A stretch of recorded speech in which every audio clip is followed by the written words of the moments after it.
지난번 영상에서는 떡볶이 프랜차이즈들의 정보 공개 현황을 살펴봤어요. 오늘은 프랜차이즈 창업 절차에 대해서 간략하게 설명을 드리고 본사 담당자와 상담을 진행하기 전에 어떤 것들을 준비해야 하는지 이야기해 보려 해요.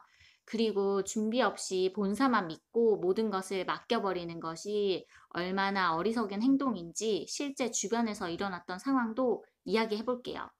먼저 가맹점 개설 절차에 대해 간단하게 설명드릴게요.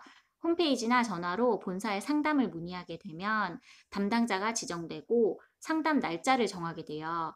담당자를 만나서 정보공개서를 제공받고 상담을 진행하면서 상권에 대한 분석을 하고 상가를 결정합니다. 계약을 진행할 상가를 결정했다면 가맹계약을 맺고 가맹비와 교육비 등을 본사에 지불하게 돼요. 그리고 본사 인테리어 팀에서 점포 실측을 하고 인테리어 견적을 내줍니다. 견적에 대한 합의가 끝나면 인테리어 공사를 시작하게 되고 인테리어 공사가 진행되는 3주 정도의 시간 동안 점주는 직원을 채용하고 본사에서 교육을 받고 각종 인허가를 점검하고 오픈을 위한 준비를 하는 거예요.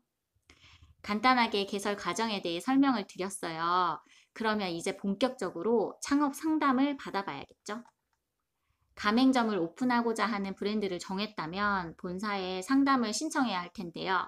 담당자를 직접 만나기 전에 홈페이지 문의나 전화 문의를 통해서 먼저 개설 가능 여부를 확인해야 해요.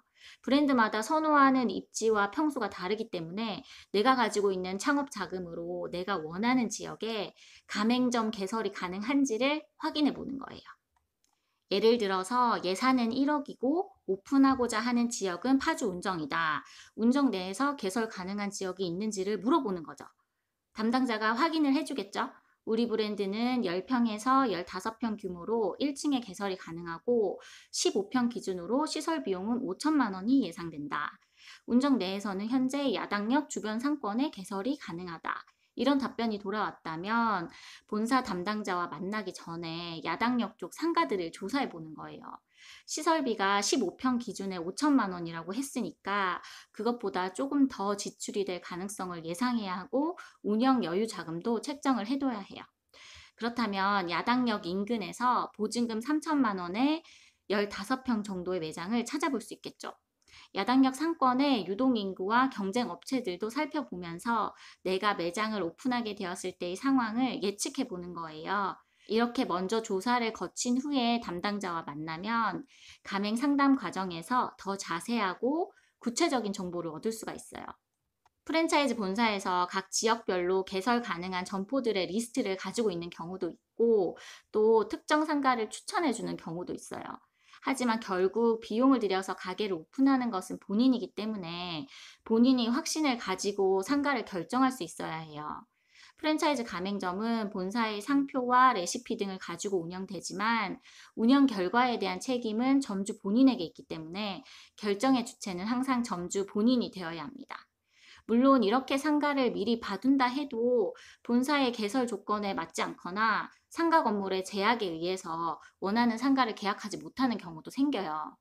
하지만 이런 준비 과정 자체가 점포 선정과 브랜드 결정에 대한 확신을 줄 수 있기 때문에 직접 꼭 해보시길 권해드립니다. 이렇게 사전 준비가 끝났다면 본사 담당자와 직접 만날 날짜를 약속해요. 담당자가 지정되고 상담 날짜가 정해졌다면 온라인상에서 정보공개서와 홈페이지를 다시 한번 확인해보고 궁금했던 사항들의 리스트를 작성해보세요. 본사에서 일괄 제공하는 정보 이외에 본인이 궁금한 점들을 확실히 질문하고 궁금증을 해결하는 과정이 중요해요. 이 과정에서 상담 담당자가 확실한 답변을 해주지 못하는 경우가 있는데 일부 프랜차이즈들이 가맹 사업을 외주를 주기도 하고 프리랜서 영업 담당자를 고용하기도 하기 때문이에요. 이렇게 되면 아무래도 브랜드에 대한 신뢰도가 많이 떨어지게 되겠죠.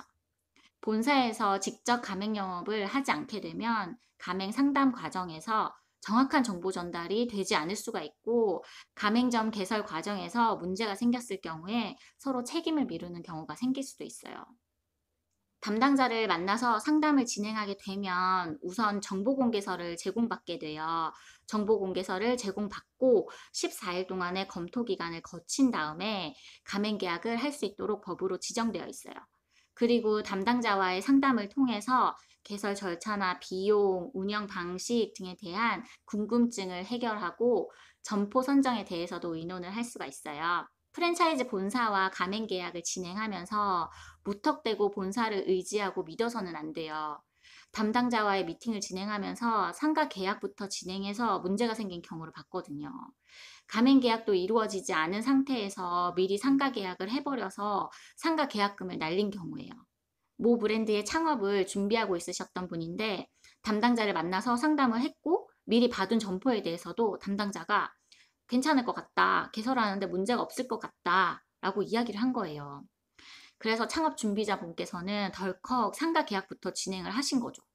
빨리 계약하지 않으면 다른 사람에게 뺏길까봐 조바심을 냈던 거예요. 그런데 알고 보니까 새로 입사한 영업 담당자가 같은 지역 내에 있는 타 가맹점의 영업 반경에 대해서 제대로 확인을 안 했던 거죠. 그 위치에는 가맹점을 오픈할 수가 없었던 거예요. 일반적으로 설정해 놓은 500m의 영업 반경 이외에도 계약서상에 특별 조항을 넣어 놨었는데 그것을 놓친 거죠. 근데 아직 가맹 계약을 하기 전이었고 담당자도 상가에 대해 구두로 확인을 해준 것뿐이었기 때문에 결국 창업 준비자분의 상가 계약금만 날리고 끝나버렸어요. 본사와의 신뢰는 당연히 박살이 났겠죠. 이런 피해를 방지하기 위해서 정보공개서를 제공받고 14일 동안 충분한 검토를 거친 뒤에 가맹계약과 상가계약을 동시에 진행하시는 것을 추천드려요. 기업형 프랜차이즈들은 상황이 다를 수도 있지만 작은 규모의 프랜차이즈 본사는 직원들의 이직률이 꽤 높은 것으로 알고 있어요. 본사 직원이 계속 바뀌는 건 역시 가맹점주 입장에서는 하나의 불안 요소예요. 매장 운영 중에 본사의 지원이 원활하게 이루어지지 않는 경우도 생기고 아까 예를 든 것처럼 창업 초반부터 일이 꼬이게 되는 경우도 생기고요. 기업형 프랜차이즈는 창업 비용이 굉장히 높고 개설 조건이 까다로워요. 그래서 중소규모의 프랜차이즈를 오픈하게 되는데 이런 경우에는 본사의 운영 마인드나 직원 규모 등도 확인을 해볼 필요가 있겠죠. 가맹점 운영을 할 때 계속적으로 영향을 받게 되는 문제니까요. 마지막으로 프랜차이즈 본사를 검토할 때 참고하시면 좋을 내용을 소개해 드릴게요. 직영 매장 없이 가맹점 수만 확장시키면서 가맹 사업을 하는 본사들이 있어요. 이건 좀 위험 부담이 있다고 생각해요. 프랜차이즈 본사가 직영 매장을 가지고 있지 않다면 식재료나 운영 방식 등의 변경이 생기거나 신메뉴가 출시되었을 때 본사에서 테스트하고 피드백을 받아볼 장소가 충분하지 않다는 이야기예요. 가맹점주는 본사의 운영 방식이나 신메뉴 출시를 무조건적으로 따라야 하는 입장인데 이런 것을 충분히 테스트해 볼 직영 매장을 운영하고 있지 않다는 것은 가맹점주를 불안하게 만드는 요소로 작용을 해요. 제가 직접 운영을 했던 브랜드는 본점이 수년간 영업을 하면서 유명해진 케이스였어요. 자연스레 프랜차이즈로 발전된 브랜드였고요. 프랜차이즈 사장이 본점을 오랜 시간 직접 운영해왔기 때문에 운영 노하우 부분에 있어서는 충분히 본사의 경험을 믿고 따를 수 있겠다 생각했어요. 그런데 본사가 직영점을 충분히 잘 운영해왔음에도 불구하고 실제 가맹점을 운영하다 보면 본사의 운영에 의문을 갖게 되기도 하거든요.